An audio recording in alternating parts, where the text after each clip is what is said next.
በስመ አብ ወወልድ ወመንፈስ ቅዱስ አሐዱ አምላክ አሜን። በመላው ዓለም የምትኖሩ የልዑል እግዚአብሔር ቤተሰቦች በመድኃኔዓለም ኢየሱስ ክርስቶስ ስም በያላችሁበት ቦታ እንደ ሰዓት አቆጣጠሩ ሰላም እግዚአብሔር ይድረሳችሁ። እንደምን ዋላችሁ? እንደምን አደራችሁ? እንደምን ሰነበታችሁ?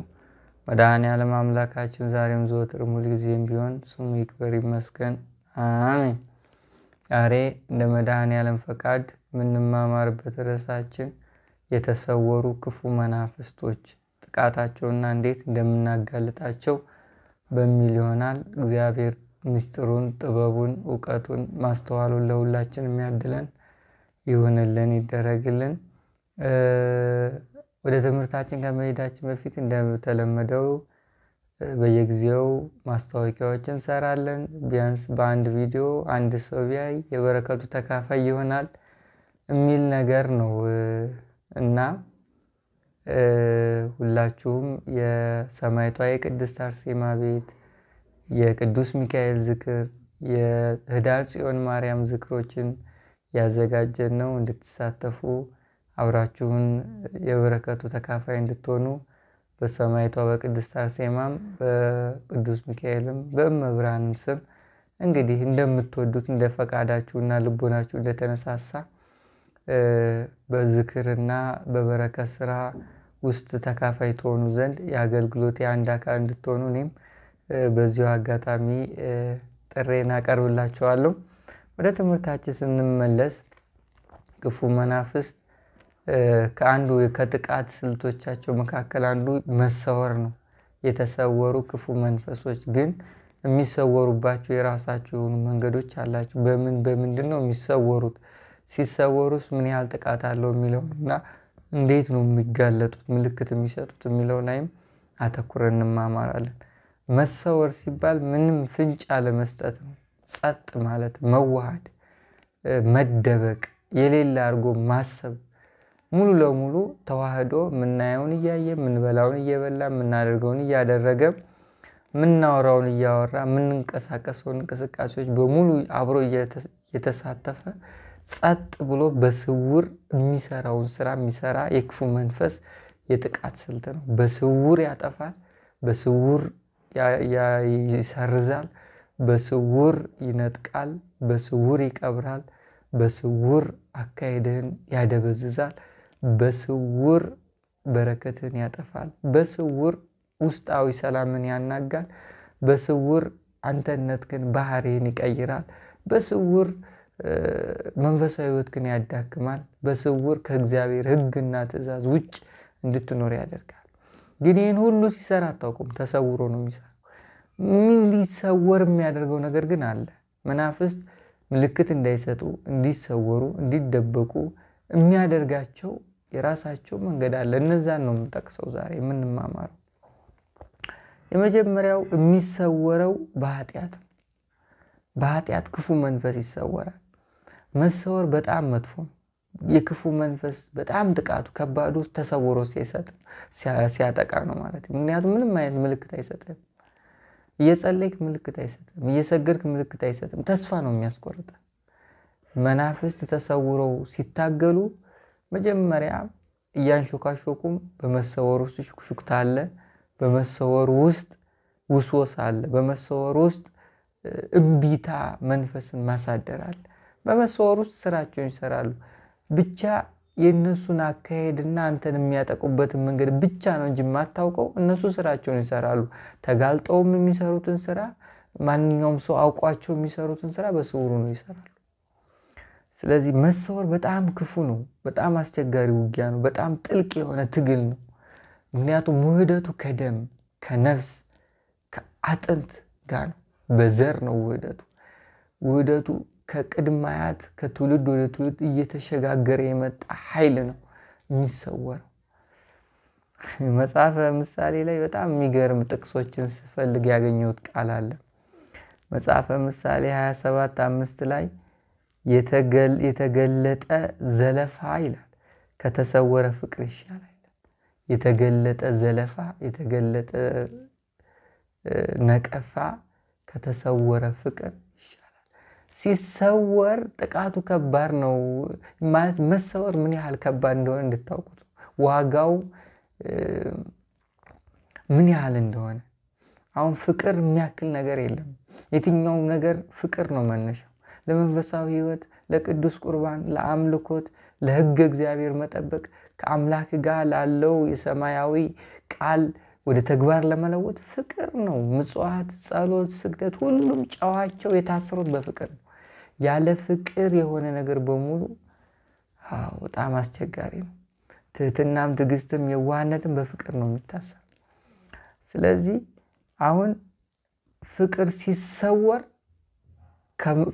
ከተሰወረ ፍቅሩ ይልቅ የተገለጠ ዘለፋ ይሻላል።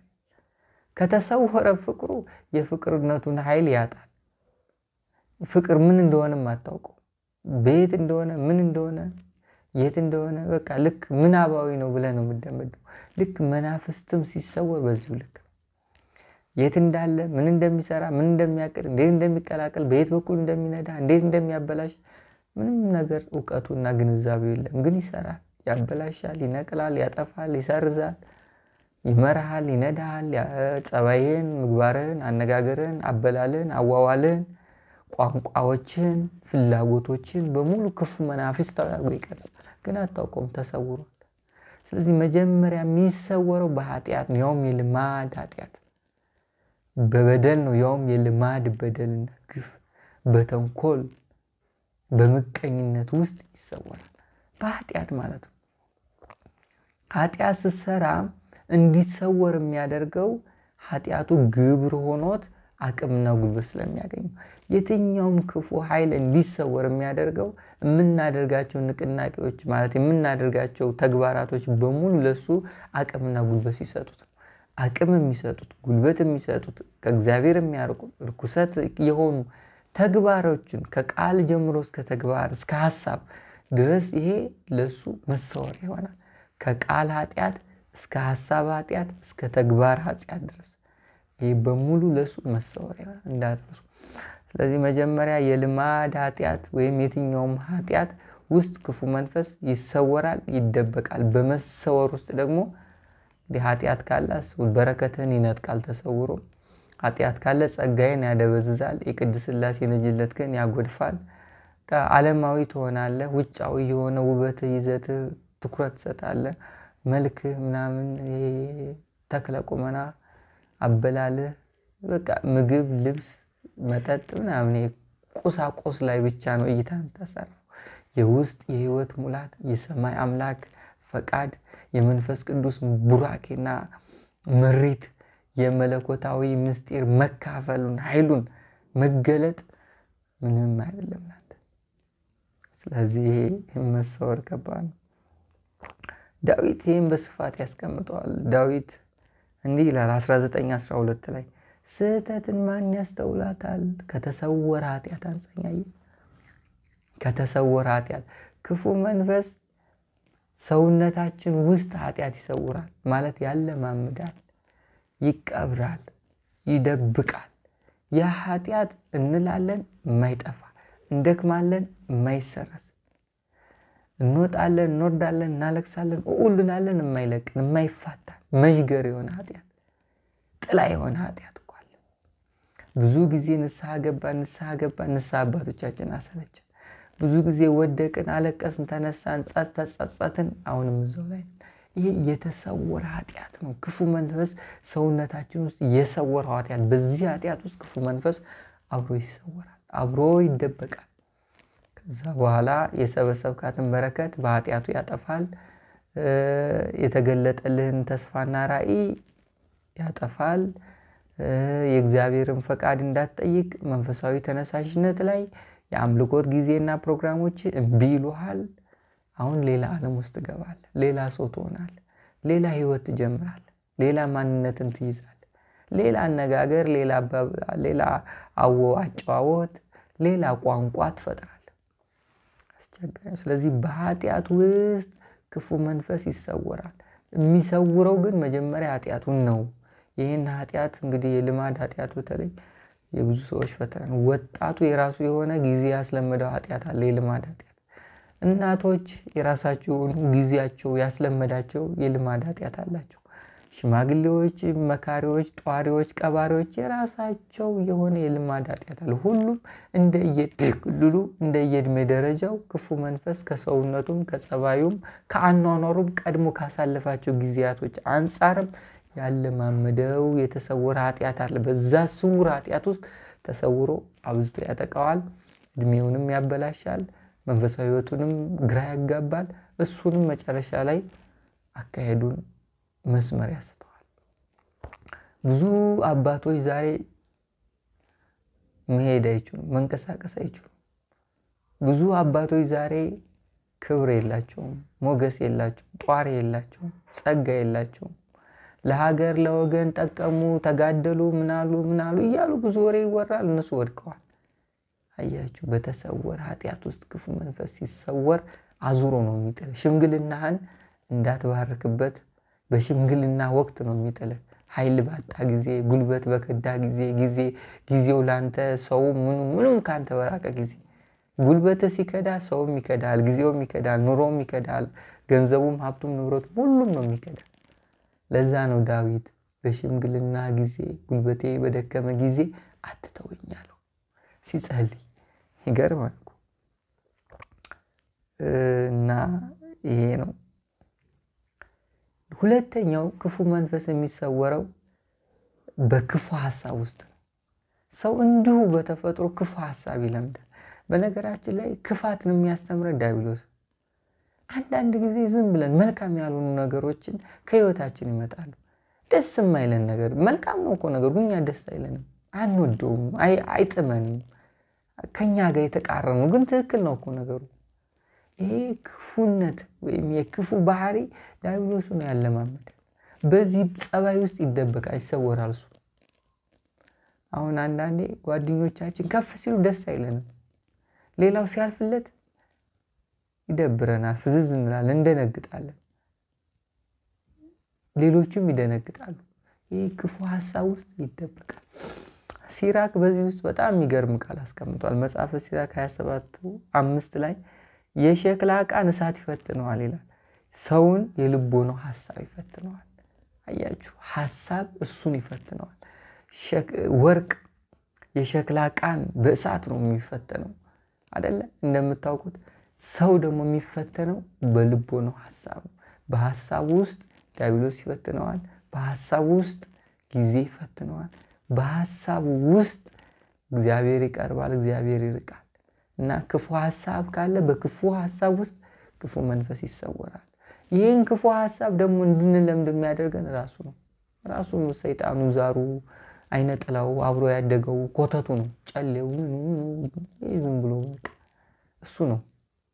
ስለዚህ ዛሬ አሁን ሰዎቹ ሐሳባቸው ሁሉ መልካም አይደለም፣ እይታቸው ሁሉ በጎ አይደለም። መሪዎቻችን የሚያመጡት ሐሳብ በሙሉ የሚጠቅም የሚመስል ሽፋን ይዞ ግን ውስጥን የሚወረቡር ነው፣ የሚያራቁት ነው፣ ሰውን የሚያስለቅስ፣ የሚያሳዝን፣ የሚያፈናቅል፣ የሚያስርብ፣ ደም የሚያፋስስ ነው ሐሳባቸው። ግን መልካም የሚመስል ይዞታል። እነሱም አያውቁትም ከየት እንደሚመነጭ። በሐሳብ ውስጥ ክፉ መንፈስ ይሰወራል። ይሄን መሰወሩን የምታውቀው ደግሞ በእግዚአብሔር ኃይል ብቻ ነው። ከዛ ውጭ ዝም ብለህ በዲያብሎስ እየተነዳ አንደበቱ ነው እድሜን ትጨርሳለህ። አስቸጋሪ ነው። ምን ጥቅም አለው?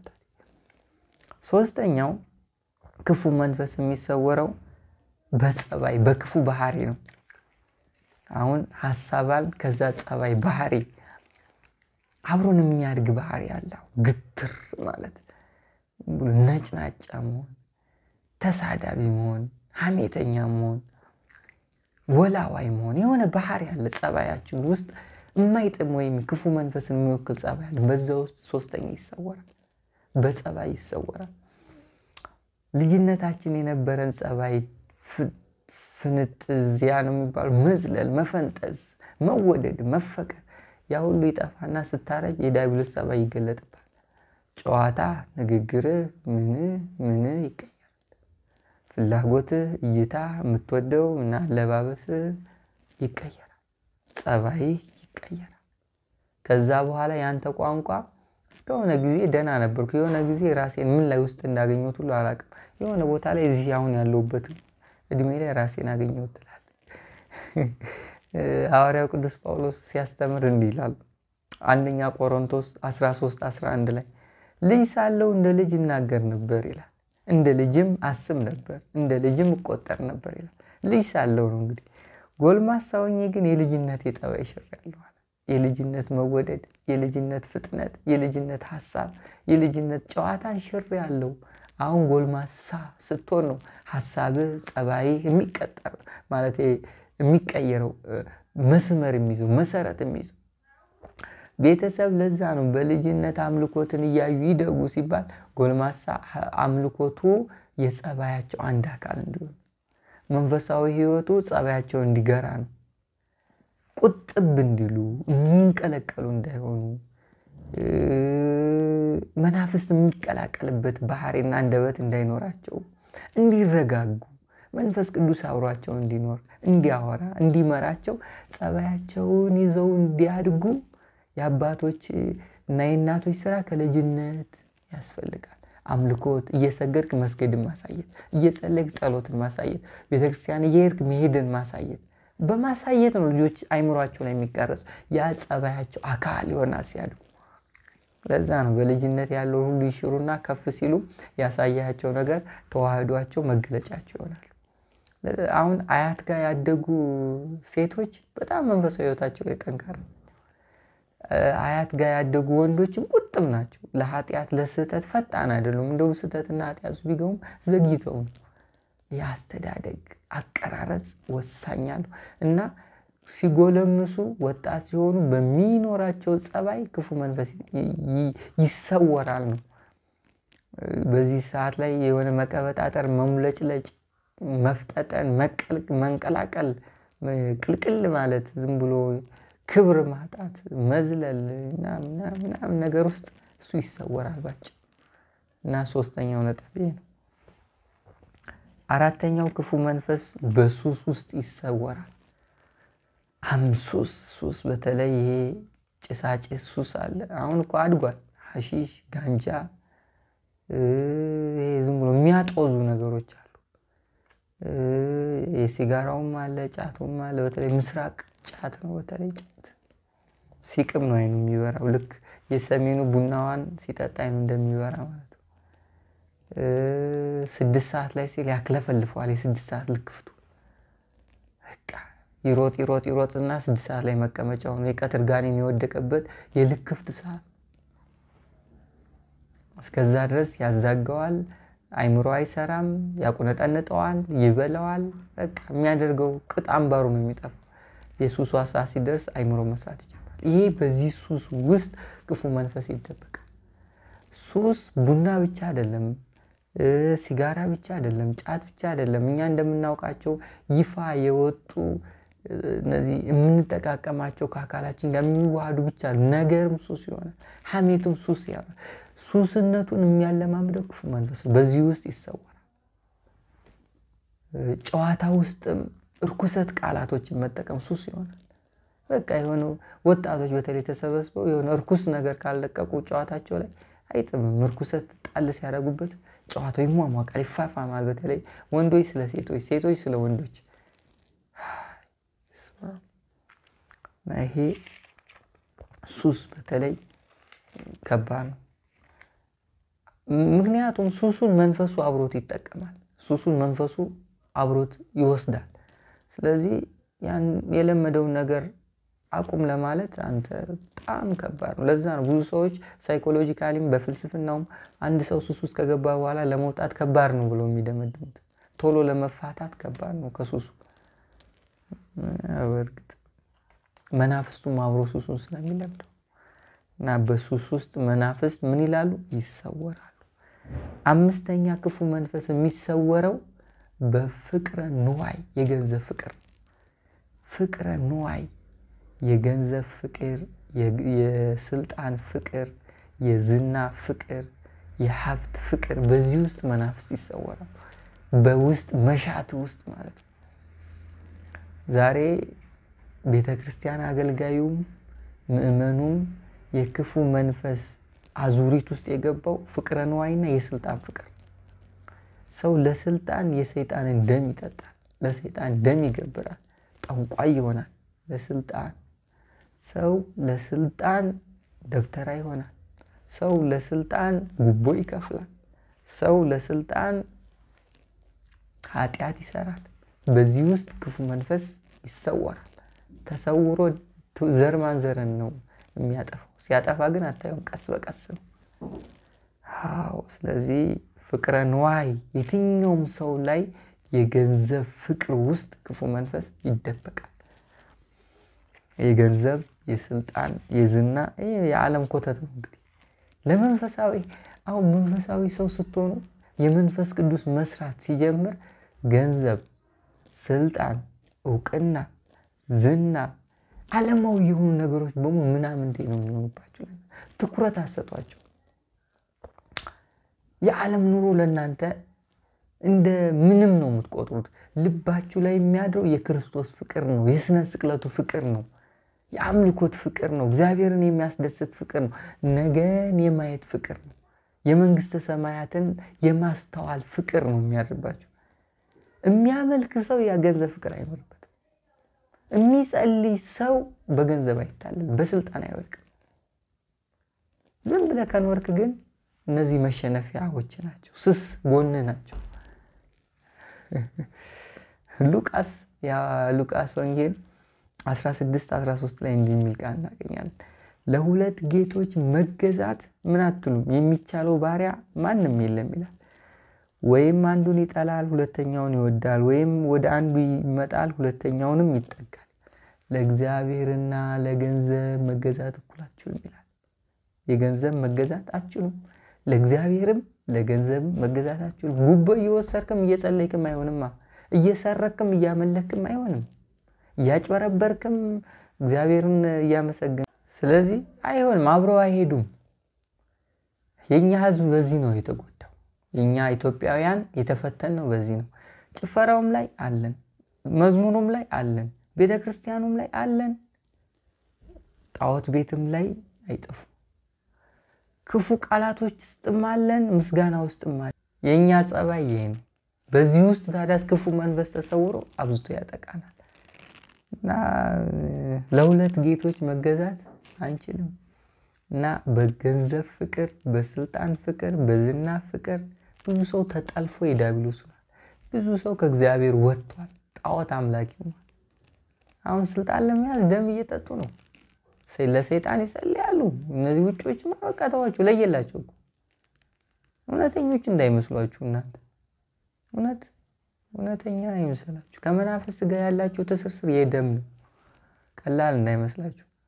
ያለችው ይቺ ሀገር ነች፣ ኢትዮጵያ ነች። ደና የአባቶች በረከት፣ የመብርሃን ቃል ኪዳን፣ የዕፀ መስቀል ኃይል፣ የናውነ ተክለ ሃይማኖት ጸሎት፣ የናውነ ገብረ መንፈስ ቅዱስ ቃል ኪዳን አቁሟታል።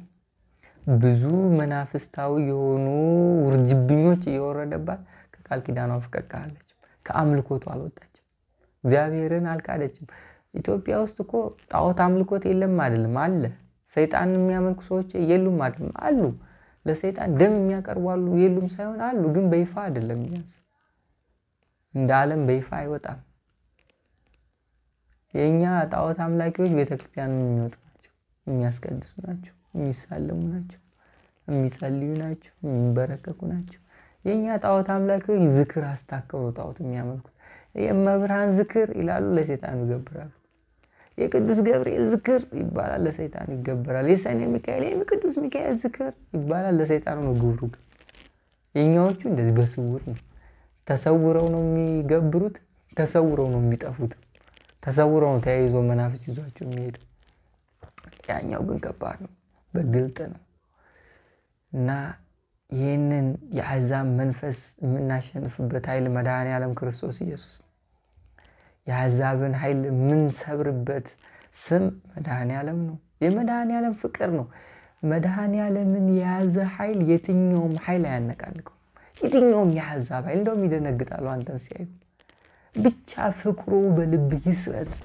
ሕጉን አክብር፣ ትእዛዙን ጠብቅ፣ ዕለት ዕለት ስገድለት። በአምልኮቱ ተመራ።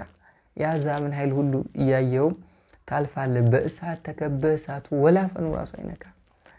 በክፉ መንፈስ ዙሪያ ኖረ የክፉ መንፈስ ሰለባ አትሆንም።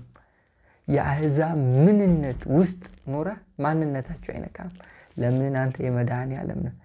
እሱን ያመነ መድኃኔዓለምን የያዘ በሕጉ የሚኖር የሚያመልክ የሚያመሰግነው ወድቆ አይወድቅም። ከመድኃኔዓለም እጅ አይወጣም። በዲያብሎስ ቁጥጥር ውስጥ አይገባም። እንደው መናፍስት ዝም ብለው ይደቁሱናል እንጂ ጥለው አይጥሉንም። አንዳንዴ ዝም ብለው ያሹናል እንጂ አያሸንፉም። ክብር ለመድኃኔዓለም። ይህን ያህል አምላክ አለንና የምንኮራበት የምንተማመንበት ዝም ብለን በቃ ምንም ሳይኖረን የምንኖርበት አምላክ አለ። ባዶ እጃችን ያኖረናል። እንደሌላው ምንም ሳይኖረን ያኖረናል። ይሄ ጥበቡ ነው እንግዲህ፣ ይሄ ፍቅሩ ነው። እና ይሄ አምላክ የሚሳሳልን በፍቅር አይን የሚያየን የሚወደን የሚያከብረን ጸሎታችን የሚሰማን የኛ ነገር በሱ ፊት ክቡር የሆነ አምላክ አለን። ይህን አምላክ ይዘን የአሕዛብ መንፈስ አይደለም ማንም አይችለን። ዋናው ትልቁ ነገር ወደ ትምህርታችን መለስ ስንል መናፍስት ሲሰወሩ እንዴት ነው የምናጋልጣቸው የሚለውን እንምጣ። አሁን የጠቀስኩላችሁ ነጥቦች አሉ። እነዛ ነገር ሲጠፉ መናፍስት ከመሰወራቸው እየተጋለጡ ይመጣሉ። ለምሳሌ የልማድ ኃጢአት ያለበት ሰው የልማድ ኃጢአቱን መተው በጣም ከባድ ቢሆንም እንኳን ግን የልማድ ኃጢአቱን በአንድም በሌላም በውጊያ ሲያሸንፍ መናፍስቶቹ የተሰወሩት እየተጋለጡ ይመጣሉ። ክፉ ጸባዩንም ሲተው እየተጋለጡ ይመጣሉ። ክፉ ሐሳቡንም ሲተው እየተጋለጡ ይመጣሉ። የገንዘብ ፍቅርም ከህይወቱ ሲጠፋለት እየተጋለጡ። ግን ጥያቄው እንዴት ነው የሚተው? የልማድ ኃጢአት እንዴት ይተዋል? ክፉ ሐሳብ፣ ክፉ ጸባይ፣ ሱስ፣ የገንዘብ የዝና የሀብት ምናምን ፍቅር በሙሉ የዓለማዊ ነገር ላይ ማተኮር በምን መንገድ ይጠፋል? ስትንበረከክ ይጠፋል። ስትሰግድ ይጠፋል። የአምልኮ ትልቁ ጥቅሙ ልብህን በመንፈስ ቅዱስ ኃይል መያዝ ነው። በመንፈስ ቅዱስ ኃይል ሲያዝ ዓለማዊ ነገር ኮተት ነው ላንተ። ኃጢአትህን ትንቀዋል፣ ጸባይህን ትሽረዋል፣ ሐሳብህ ይለወጣል። ስለዚህ ልብህ መያዝ አለበት። ልብ ነው ዋናው። ልጅ ሆይ ልብህን ስጠኝ ያለው ሰሎሞን ለዛ እና ልባችን መያዝ አለበት። በምን? በመንፈስ ቅዱስ ኃይል። ልባችን የክርስቶስ መሆን አለበት። ልባችን የአምላክ የሥላሴን መንግስት የሚገልጥ ልብ መሆን አለበት። ያን ጊዜ ይሄ ልማድ የመናፍስት መሰወር ሁሉ እየጠፉ እየቀነሱ ይመጣሉ ማለት ነው። ስለዚህ አምልኮት ዋናው ነው ማለት ነው።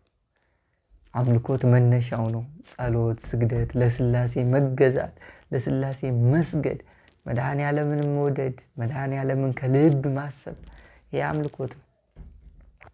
ከዛ በተጨማሪ መማፀን፣ በቅዱስ ቁርባን መጠየቅ፣ በእንባ መጠየቅ፣ በለመድነው የምንጠይቅበት መንገድ በሱባኤ መጠየቅ፣ ይሄ ደግሞ ተጨማሪ የሆኑ ነጥቦቻችን ናቸው።